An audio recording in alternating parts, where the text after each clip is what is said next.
ఆంధ్రప్రదేశ్ రాష్ట్ర ముఖ్యమంత్రి వర్యులు గౌరవనీయులు శ్రీ చంద్రబాబు నాయుడు గారికి, ఉప ముఖ్యమంత్రి శ్రీ పవన్ కళ్యాణ్ గారికి, యువ నాయకుడు శ్రీ లోకేష్ గారికి, ఈ రోజున మనం సంస్మరణ సభ జరుపుకుంటున్న శ్రీ రామోజీరావు గారి కుటుంబ సభ్యులందరికీ, ఇచ్చేసిన పెద్దలకు అందరికీ నా హృదయపూర్వక నమస్కారాలు. కృషి, దీక్ష, పట్టుదల ఉంటే మనిషి సాధించలేనిది లేదు అనేది 100% రుజువు చేసిన వ్యక్తి శ్రీ రామోజీరావు గారు. ఆయన ఒక వ్యవసాయ కుటుంబంలో పుట్టిన వ్యక్తి అయినా, ఉద్యోగ నిమిత్తం కొన్ని రోజులు ఉద్యోగాలు చేసినా, తన ఊహలకి, తన ఆశయాలకి వ్యాపార రంగంలో దిగాలి, పత్రికా రంగంలోకి దిగాలి అని చెప్పి, మీడియా రంగంలోకి రావాలి అని చెప్పి ఆయన రావటం, ఆర్థిక బిజినెస్ లో కూడా రావాలి అని చెప్పి మార్గదర్శి లాంటి ఒక అద్భుతమైన సంస్థ నిర్మించడం, ఎన్నో ప్రభుత్వ బ్యాంకులు కూడా దివాళా తీసిన ఈ రోజుల్లో గత 50 సంవత్సరాలుగా అద్భుతమైనటువంటి విజయాలను సాధిస్తున్న మార్గదర్శిని కొంతమంది ఇబ్బందులు పెట్టాలని ప్రయత్నం చేసిన వాళ్ళు ఎవరి వల్ల కూడా కాలేదు అని చెప్పి, అలాంటి నీతిగా నిజాయితీగా ఉండే సంస్థలు ఎప్పటికైనా గట్టిగా నిలబడతాయని కూడా నేను తెలియజేస్తూ, మరి అలాంటి వ్యక్తి సినిమా రంగంలో కూడా ఆయన ఎంతో కృషి చేశారు. డిస్ట్రిబ్యూటర్గా కానీ, ప్రొడ్యూసర్గా కానీ ఆయనకున్న శక్తి సామర్థ్యాలకి పెద్ద పెద్ద హీరోలందరినీ బుక్ చేసి అతిపెద్ద బడ్జెట్లో కూడా సినిమాలు తీయగలడు. కానీ ఆయన ఒక్కటే ఆలోచించాడు, పెద్ద హీరోల దగ్గరికి వెళ్ళటం కాదు, కొత్త వాళ్ళతోటి, చిన్న వాళ్ళతోటి సినిమాలు తీసి సమాజానికి పనికొచ్చే, సమాజాన్ని మేల్కొల్పే లాంటి చిత్రాలు తీయాలని చెప్పి అద్భుతమైన చిత్రాలు నిర్మించిన సంగతి కూడా మనందరికీ తెలుసు. అలా తెలుగు భాష గురించి, తెలుగు భాష ఇంగ్లీష్ భాషతో సంకరమైపోతోంది, మన తెలుగు భాషను చక్కగా నిలబెట్టుకోవాలి అని చెప్పి తెలుగు భాష ఉన్నతి కోసం ఎంతో కృషి చేసిన వ్యక్తి శ్రీ రామోజీరావు గారు. ఒక వ్యవసాయ కుటుంబంలోంచి వచ్చిన వ్యక్తిగా ఈనాడు పేపర్తో పాటు అన్నదాత ప్రతి ఆదివారం నాడు కూడా రైతు సమస్యల్ని, పంటలు ఎలా పండించాలి, పంటలకు వచ్చే రోగాల్ని ఎలా చేయాలి అనేది ఆయనే స్వహస్తాలతో ప్రతిదీ కూడా రాసేటువంటి వ్యక్తి శ్రీ రామోజీరావు గారు. అలాగే ఈనాడు పేపర్లో ప్రతిరోజు కూడా ఎడిటోరియల్ అంతా కూడా ఆయన స్వహస్తాలతోనే రాస్తారు తప్ప ఇంకొకరి బాధ్యత వహించరు. రామోజీ ఫిల్మ్స్ అని వాళ్ళ వరల్డ్ వైడ్ గా మనం గర్వంగా చెప్పుకోగలిగినటువంటి ఒక అద్భుతమైన సిటీ నిర్మించిన ఖ్యాతి కూడా మన రామోజీరావు గారికే తగ్గింది. రామోజీరావు కొంతమంది బతుకుంటే కానీ చనిపోయిన వాళ్ళ లెక్క, కానీ మరికొంతమంది చనిపోయిన తర్వాత కూడా బతుకుండే వ్యక్తులు ఉంటారు.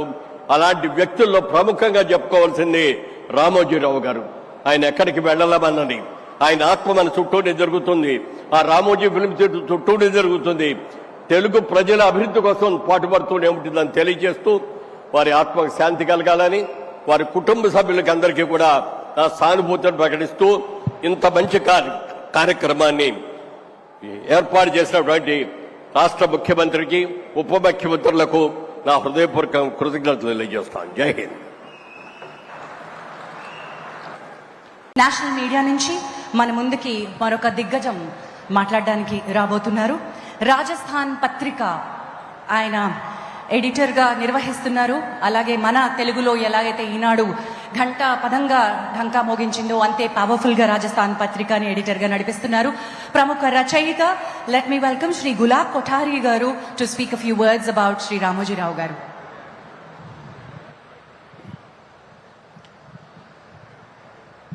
सम्मानीय मुख्यमंत्री महोदय, सम्मानीय किरण गारू जी,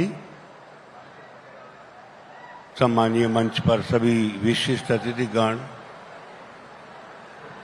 आंध्र प्रदेश के दूर दूर गांवों से आए राम जी के लिए संवेदनाशील हृदय लेकर भावपूर्ण हृदय से उपस्थित सभी को मैं सादर प्रणाम करता हूं। रामोजी से भी मेरा परिचय करीब 40 साल पहले जब यहाँ एन.टी. रामाराव चुनाव लड़ने के लिए खड़े थे तब हुआ था। एनटी रामाराव जी का पूरा चुनाव पूरे आंध्र प्रदेश में घूम करके मैंने देखा था और उसी समय में मैंने रामू जी की कलम से भी पूरा परिचय किया था। उनकी भाषा, उनका दूरदर्शिता का जो उदाहरण था वो मैं आज भी कभी भूला नहीं। उसके बाद से तो मैं बराबर उनके संपर्क में रहा। रामू जी की कलम में जो ताकत थी, उनका जो हौसला था, जनता के प्रति उनके मन में जो दर्द था, वो हमेशा एक ही बात कहते थे कि मेरी कलम केवल जनता के लिए है। और मुझे एक बार नहीं कई बार मैंने उनको सरकारों से संघर्ष करते हुए देखा। जीवन के अंतिम दिनों में भी वे संघर्षशील ही थे और उनके सामने एक नई कई चुनौतियां एक साथ खड़ी थी।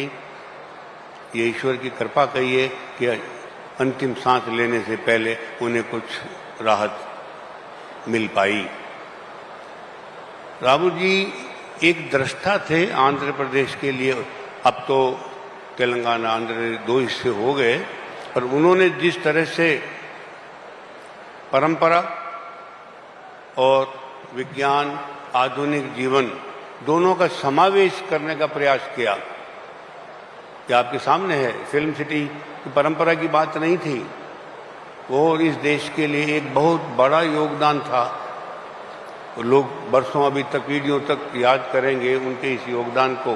पर मैंने उनका दूसरा जो परंपरागत रूप भी देखा।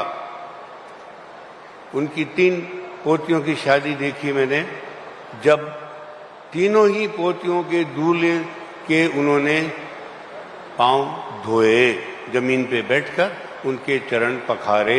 ये इस देश की बहुत बड़ी महान देन है, इस दिव्यता है। मैं इसको दिव्यता कहूँगा कि दिल से वो इतने गहरे भी थे, इस आस्था से जुड़े हुए भी देखा मैंने।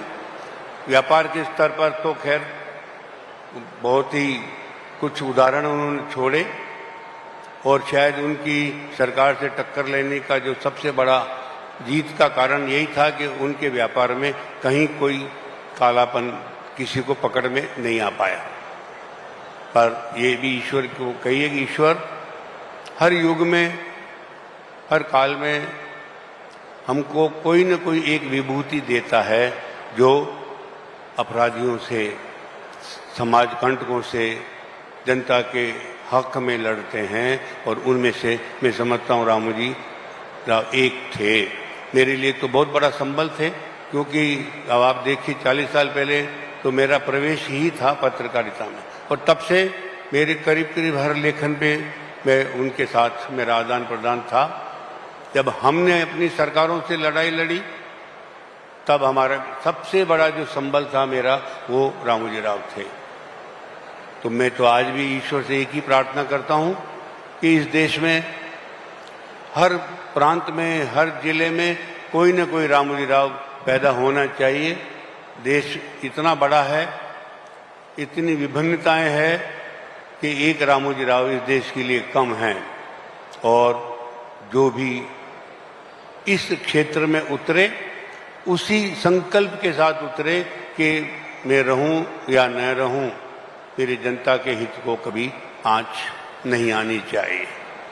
इसी के साथ मैं पुनः उनको श्रद्धा से नमन करता हूं, ईश्वर से कामना करता हूं कि उनको अपने चरणों में शरण दे। नमस्कार। धन्यवाद जी, Shri Gulab Kothari ji, thank you so much. And now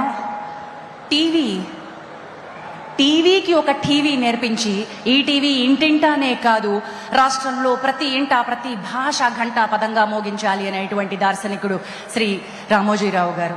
అలాంటి ఆ టీవీతో, ఈ టీవీతోటి అద్భుతమైనటువంటి కార్యక్రమాలు చేస్తూ పాలు పంచుకుంటున్నటువంటి నిర్మాత, ఆ టీవీ, ఈ టీవీతోనే పుట్టిన మాలాంటి బిడ్డలందరికీ ఆయన ఈరోజు భోజనం పెడుతున్నారు. వారిని మనస్ఫూర్తిగా గుర్తు చేసుకుంటూ